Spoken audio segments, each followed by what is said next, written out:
Hallihallo Freunde, der letzte Container ist heute dran.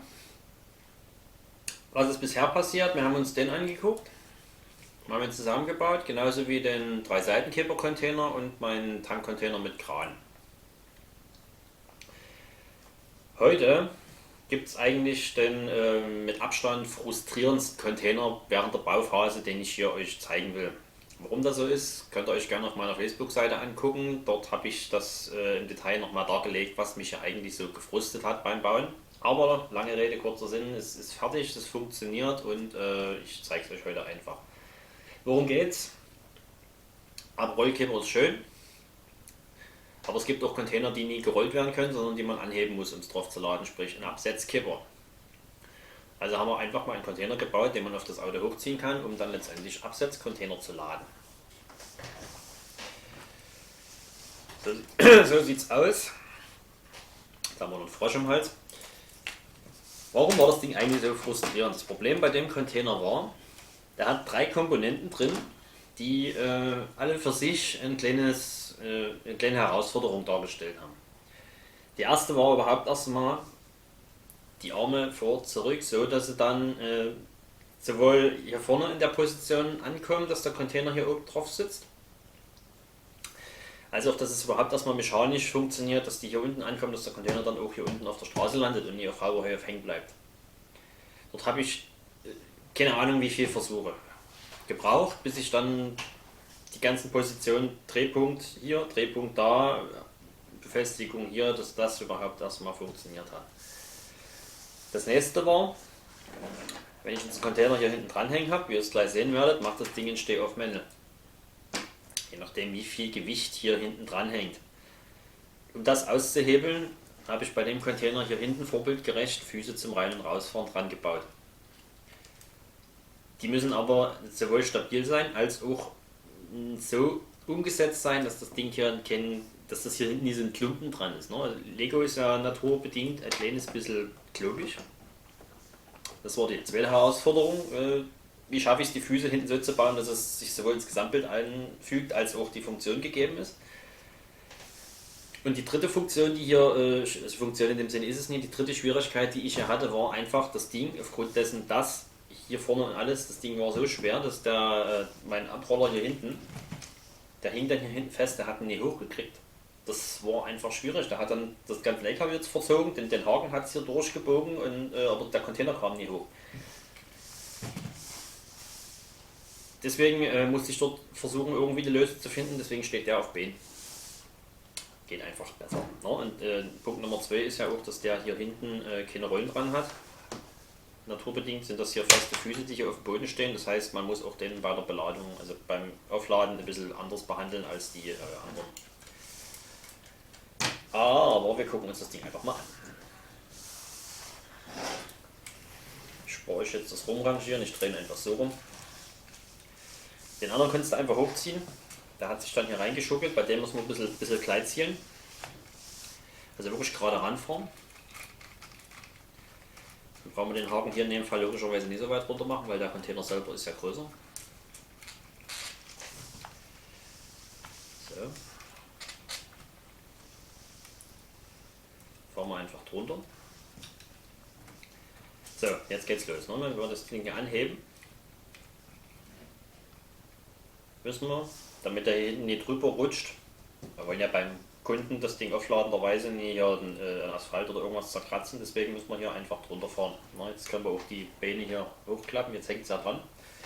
Hier oben funktioniert das, aber das Problem war, dass wenn der Haken hier vorne irgendwo auf halber Höhe ist, dann hat es den durchgebogen, dann hat es das Ding einfach abgesetzt und dann war Finale. Das ist einfach vom Gewicht, von der Kraftübertragung her war das nicht optimal, deswegen so funktioniert es. Aber wie gesagt, wir müssen hier einfach drunter fahren, dann klappt das. Jetzt habe ich hier oben die Mitte nie ganz getroffen. Auch der hier ist wieder die Deichsel, also der Haken und das passt genau ineinander. Das seht ihr auch gleich, wenn wir aufgeladen haben. So, na, jetzt ist er hier reingerutscht. Dann ziehen wir das hier hoch. Hinweis an dieser Stelle, ich habe hier noch eine Veränderung vorgenommen, die in der Bauanleitung nicht mitzusehen ist. Und zwar, damit der hier nie den hier macht, habe ich hier eine kleine Arretierung eingebaut. Die ist relativ simpel. Ich mache noch mal ein Bild in dem Fall, da gibt es ein Foto von. Die macht nicht anders, als dass die Dinge einfach hier hin und her zu schieben gehen. Einer links, einer rechts und dann hier in den Haken ein Haken. Ihr müsst aber hier beim Haken den blauen Pin rausnehmen, weil das ist dieselbe Stelle. Aber wie gesagt, ich mache euch ein Bild, dann könnt ihr das erkennen. So, no?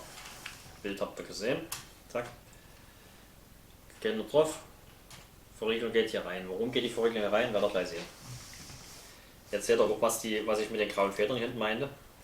Na, also ihr müsst mal gucken, was euch besser gefällt. Mir gefallen die grauen besser, weil das federt hier ein bisschen ein und dann ist hier mehr Platz. Die gelben, da wäre einfach steif. Und das Problem ist einfach, dass wenn ich jetzt hier hinten, um den Container aufzuladen, wir wenden mal.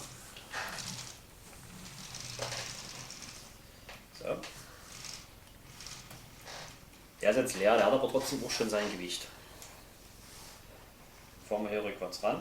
Und dann können wir hier hinten dran rumdrehen und dann kommen hier die Füße raus. Die schweben aber naturbedingt hier in Pin über Boden. Länger ist einfach die Achse nicht, also die Zahnradstange. Welche das ist, seht ihr nächste Woche in der Bauanleitung.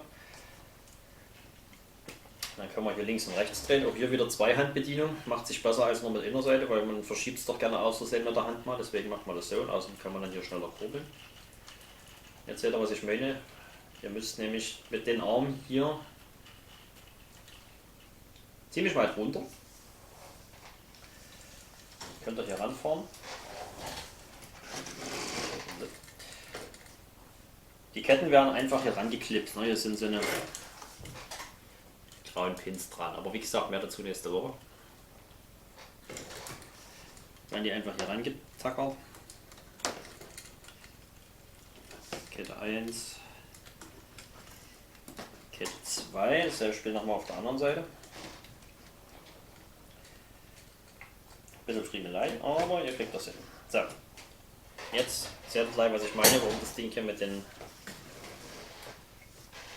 Füßen, jetzt wenn ich den Container jetzt hier ranhänge, stellt euch vor, wir hauen jetzt hier noch ein bisschen Schutt rein und man will ja nicht bloß einen leeren Container, sondern wenn der voll ist, muss der ja auch weg.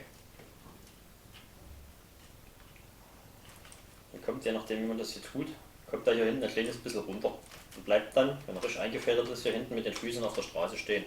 Und damit ist das hier, diese Stehaufmännel ist dann ein bisschen verhindert. Hätte ich jetzt die Arretierung nicht dran, würde schon alleine der Container hier hinten im Auto rumschlappern. Das habe ich aber wie gesagt vorher nicht dran, das ist auch in der Bauanleitung nicht zu sehen, deswegen sage ich euch das jetzt. Die müsst ihr da mal noch nachrüsten, damit das beim Spielen hier ein bisschen mehr Spaß macht, sage ich jetzt mal.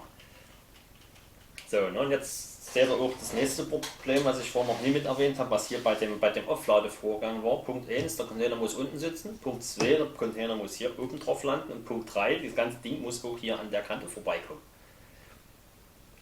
Ich hatte immer einen Punkt nicht. Entweder der hing hier auf halb 8, ich kam nicht weit genug runter. Variante 2 war, ich kam hier vorne zu weit ran, dass ich dann dass der Container nie wirklich drauf saß, sondern der hing hier hinten irgendwo auf halber Strecke. Oder Punkt Nummer 3 war, es hat beides funktioniert, aber ich bin mit der Kante hier vorne hinten an dem großen Container angeschlagen. Es hat genervt, sage ich jetzt einfach mal. So. Ja, dann könnt ihr das Ding hier jetzt nochmal aufladen. Ja. Und dann sitzt da hier vorne oben der schön dran. Okay, jetzt ein bisschen nachhelfen müsst ihr. Alles Bildpresspassung hier. So sieht es aufgeladen aus und dann habt ihr hier hinten einen Haken dran, den könnt ihr manuell hochklappen. Weil auch dieser Container kann ja sein, ihr wollt ihn auskippen. Ja, also auch das geht. Gibt es hinten am Container einen Haken dran, mehr dazu nächste Woche. Und dann lädt es den nicht direkt ab, sondern dann kippt es den hier hoch. So. Na, dann könnt ihr hier auch solche Container auskippen mit Sand oder irgendwas.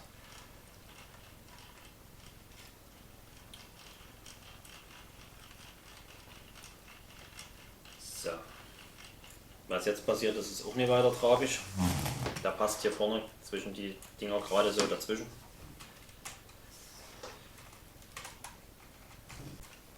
Na, da steht ein bisschen schräg drauf. Warum ist das so? Seht ihr das? Der passt dort gerade so dazwischen. Wenn er ein kleines bisschen schräg kommt, dann kommt er ein bisschen schief auf. Genau. Das ist eigentlich alles. Abladen funktioniert logischerweise genauso.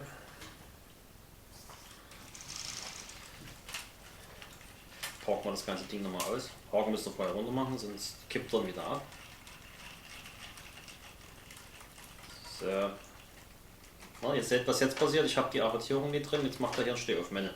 Deswegen immer hier die Dinger reinschieben, dann sieht das realistisch aus. So. Jetzt machen wir die Ketten ab.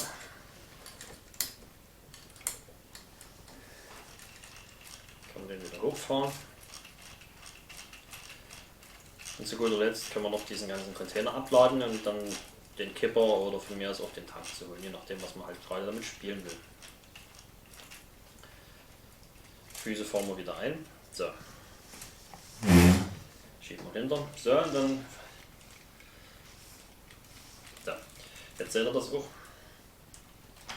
Ja, das setzt hinten auf und dann müsst ihr, wenn ihr dann hier den Punkt erreicht habt, dann mit dem LKW unter dem Container rausfahren, sonst schiebt es den hinten über den Asphalt.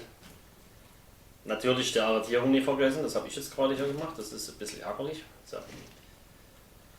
Vorführeffekt, aber ich denke, ihr wisst, worum es geht. Na, hier auch die Füße nicht vergessen, die sind auch wichtig. Sonst purzelt er dann hinten runter.